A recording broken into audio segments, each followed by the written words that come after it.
What's going on, everybody? Biker Dave here. We have a long-running eBay and Amazon store.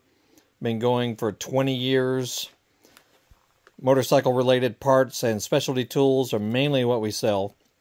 Just found out something, though. If you ship via UPS, United Parcel Service, and you sometimes like to ship things in a tube like this, UPS does not like boxes or packages, so to speak, that are not in box form, like a regular old box, because they use a conveyor system and an automated scanning system. And if you have a package that is oblong or can roll on their conveyor system, it confuses the conveyor and the scanner, and they will end up charging you extra, especially if you ship via eBay, and print your labels on eBay. You'll see a bill that pops up all of a sudden where UPS has charged you, $12 to $13 just because they had to physically handle this package because it was rolling on their conveyor system.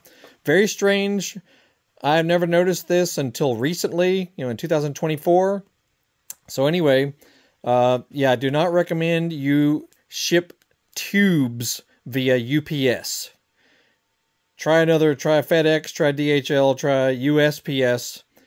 Anyway, very strange. I thought y'all would like to know about that because it's happened more than a few times even. All with the same type of package you see here. Anyway, so check out our channel. We got tons of stuff, 2,000 videos, all kinds of stuff relating to shipping stuff on eBay, using YouTube, using computers, working on your motorcycle, your dirt bike, your ATV, your car, your hot rod, your scooter. We got all kinds of videos, stuff that may help you. And if our video saved your life, so to speak, or helped you out, make sure you click the thanks button that's underneath the video screen and feel free to send a donation. Do that with any monetized YouTube video that helps you out or saves your life. Y'all have a great day. We'll see you later.